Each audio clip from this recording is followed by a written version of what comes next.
My name is Gabriel Saucier, and I will speak to you now about the product of DNR, which is a software called IP Management Enterprise Platform. I will explain why there is a strong innovation in this product, and then give 2-star application for 2013. So when we say an enterprise platform, what for? It is for managing IP with all the facets of this management.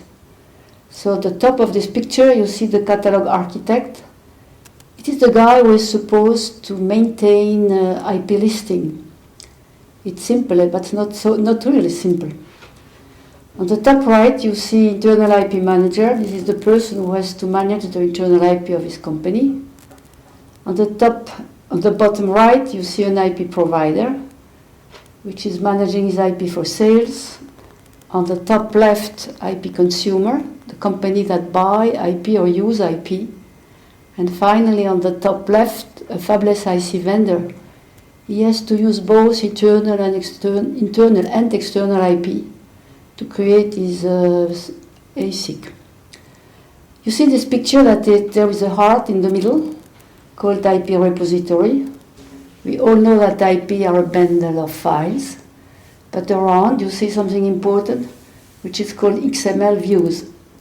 And this is very important, as what the manager has to see about the IP is different, depending on their role. You see also that there is a layer called the management layer. And we will see later on that's extremely important. It gives to the manager a view about what is happening to this IP. Now I speak about innovation, and the first talk will be about XML IP catalogs, which is in fact also XML product catalogs, and sometimes we say a database viewer. In fact, this platform has inside a catalog generator, which is different from having catalogs. It's a full automated catalog generator, which works on a library of formats. So first you have to create your format or your library of formats. Why a library? Because depending on the class of IP you are handling, you don't want to see exactly the same field. So there is a format library with extensible set of types. We will see what is a type. It's in fact the type of field you want to see in this catalog and all this property. You have a unit library. All these catalogs have a configurable search. Why configurable? Because it depends on your policy, on your need to know on which attribute we say or variable inside the user may want to search. Even more important is the lifecycle support. The catalogs are permanently modified. We say you map to a format initially, but you map to a new format nearly every week or every month, because you want to add new fields, you change the name of the field, and of course you never want to lose your data. Next important point, it's a multi-view catalog. If you have a centralized listing at the heart, as I said before, not everybody wants to see the same views. So there are fields dedicated to the engineer, some other to the marketing, the sales, the support, the engineers. So within the same engine you can say this section can only be viewed by administrator, engineer, and so on. And also we will see at the next talk that the catalog is synchronized with external databases. These are called the management layer. When we speak about extensible set of leaf types, some very simple examples come in mind. Of course, you want to write a text in HTML or whatever, images, hyperlink. You want to look at the data sheet posted elsewhere or at the documentation center. You want to have multi-value attributes, exclusive or not. So here you see the certification, what is validated. You can have a parametric type based on the library.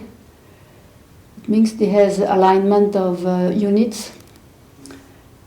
And in fact, you have much more, because this format library is enriched permanently by design and use following the wish of the client. So when you create a catalog, you click Add Child and you say the type. So you have seen some of the type. Some of them may be simple. Boolean value, multi-value, attribute, parametric, and then links, hyperlink, link to a local file, link to a panel. That means an external data source, bridge to a design documentation. You have attribute about the process information, very typical geometry, foundry, pre-silicon, and so on. That means that you have to add, you create in a constructive manner your format by adding fields, and you select the type you wish to have. Here we give some more. On the right, you see hierarchy. That's important. You have an IP and you have another IP in this IP. So embedded in or containing or related product or add-ons. I don't indicate all, but you see the power. You can link an IP to another one as an embedded one or in which you are contained, where used, and so on. You also begin to see file management, which will be important for when we speak about design management. IP maturity, IP file location, IP location path. There is a variety of attributes available with different meanings. In fact, all this, the catalog generator and all the functions encapsulated in a platform, of course, it's in fact an extensible toolbox of Java commands. Java commands are added regularly, and of course the typing are added. So you see this is an evolving platform which in fact stores the needs of all the people involved in IP management and speaking to design and reuse. It's in fact a knowledge storage worldwide. These commands are grouped into roles. It makes the access easier. People can choose this grouping, but commonly an admin is the guy which configures the sites, which manage access right, who can do what on this site, which the authentication system for the users, control of the mail and mail engine, alert engine, who should be alerted when something happens on this web portal, broadcasting mail to groups, community forum. So the administrator has a lot of commands to perform the basic work of a manager of the site. The catalog architect is the guy creating catalog, doing the lifecycle support, and managing everything around the formatting and the catalogs. For instance, the library of analog units and so on. An uploader, of course, groups can be uploaded, people can be uploaded. You can upload a single IP, but you can make a massive data import. Any Excel file can become in one click an XML catalog. And you have at the second time to say which type you wanted for this Excel field. That's extremely important. Any company which has still a listing in Excel should immediately import it in a structure like this one. We can import and export catalog over the firewall. And this is very important when you have a client or a partner. You click on export on the platform, and he clicks on import, and automatically the data are refreshed. And I think you can understand how this is important, because we can update supplier data in firewall, and a provider can update his catalog at a foreign client, and so on and so on. This is extremely important in terms of keeping data accurate.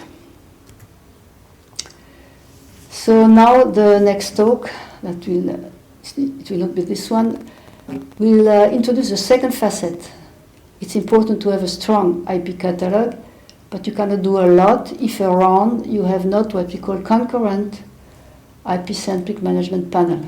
It's all the data you need around the catalog to manage correctly your IP. So thank you.